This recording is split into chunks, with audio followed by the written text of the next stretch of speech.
Northern Cali born and raised, real shark about that tank. We go hard up in the paint and spin them blocks, they said we can't. Talking all that tough shit, don't end up in a casket. Glock up on my hip, be the only thing that's plastic.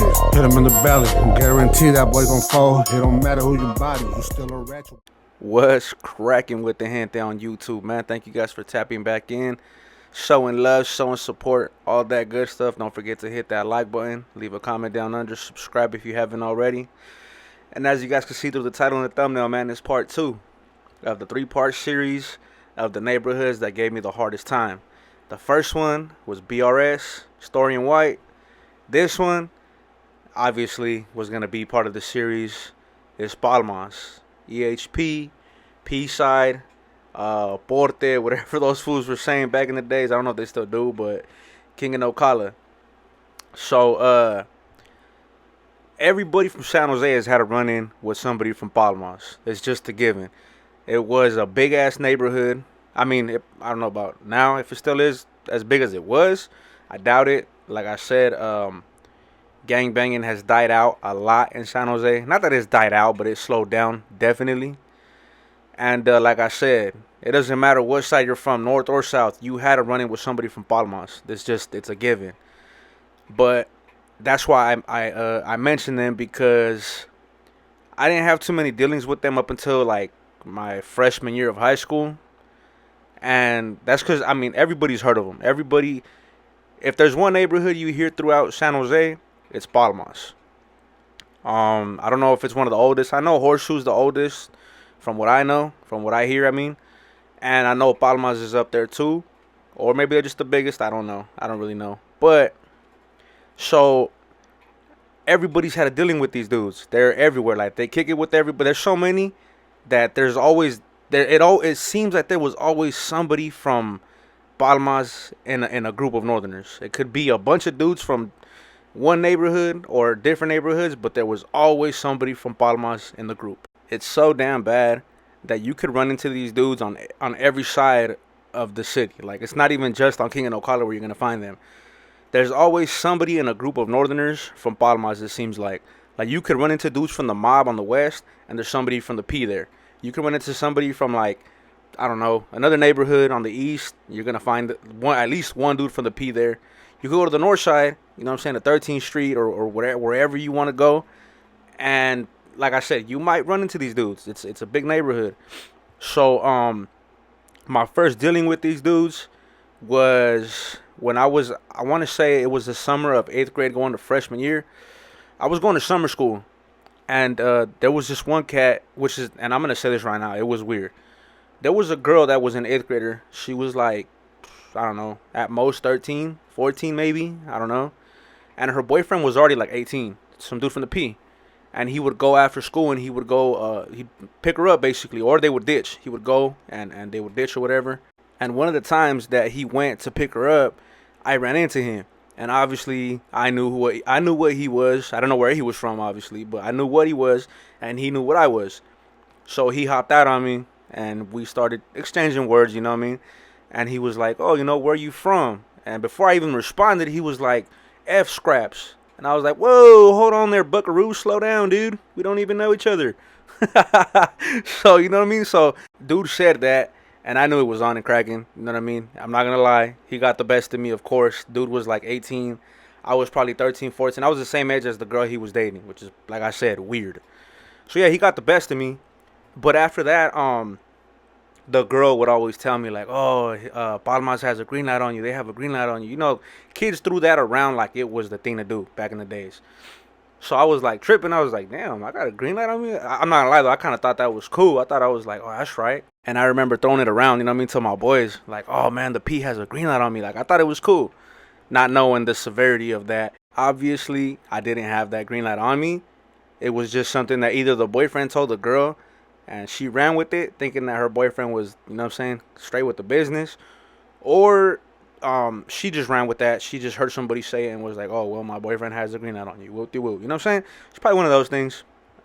But at the time, like I said, I thought it was cool. But now, the P has always been very different from other neighborhoods to me because, for one, like I said, they've always been very big.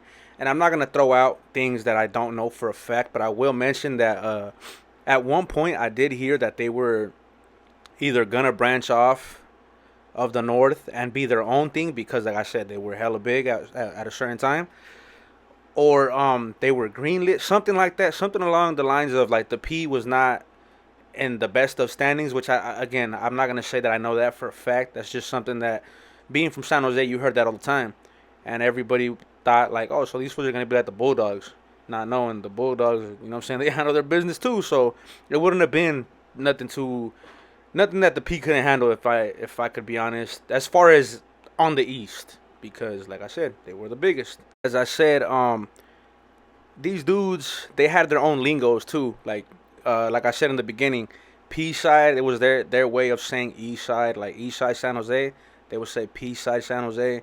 And then Porte, they would exchange the N from Norte to the P, so they call it Porte. They had all types of things that I would hear growing up, because I mean, every neighborhood does it, every gang does it, but that was the one that was more, it stood out to everybody. But so I started having more run-ins with the P, fast forward later on in life, because I started going to Overfelt High School. Overfelt High School, I don't care what nobody says. I don't know about now, obviously, but back then, everybody from San Jose knows Overfelt High School was a Sureño school. The only thing is that Overfelt High School was dead smack in EHP in Palmas. It's literally right there, King and Ocala. So I would say I had more run-ins with them when I was in high school because, again, they would come after school, they would do their thing, we do our thing, and then it turned into like we would ditch school, go hit them up, and like I said, these fools weren't weenies. Just because they were big didn't mean that they were weenies. They would come right back and do shit to us, and it was just like that. We would always catch one of them slipping. We, do our thing. They do the same thing to us, and the P has always been known to do that. Like, they've always been aggressive. They've always been aggressors. So us trying to, not trying to prove ourselves, but more so like trying to stand up and do our thing, we would do the same thing. We would be the aggressors too. Like that story that I dropped about a month or two ago about me being set up by a girl that I was cool with. That happened over a guy from Palmas. The dude was doing his thing. He was doing damage. So I thought, let me do my thing to him and make a name for myself, basically. That was my thought process at the time. But when they caught wind that I did that, it backfired on me because I don't know if it was the girl that told them where I was staying at the time, or if one of them just really knew me or asked about me or whatever, and they ended up finding out where I lived, and that's where they would pull up to where I was staying at the time. They would do donuts and they would throw things through my window. Damn, I had a stutter. That's crazy. They would throw things through my windows. They would throw firecrackers under my parents' cars, blow the windows out. You know what I'm saying? Like, just break windows, all types of things like that. And obviously, vice versa. We would, go back and retaliate with little dumb things like that too. Not going to say too much because obviously, as I've said before, I ain't never been to prison and I don't plan to.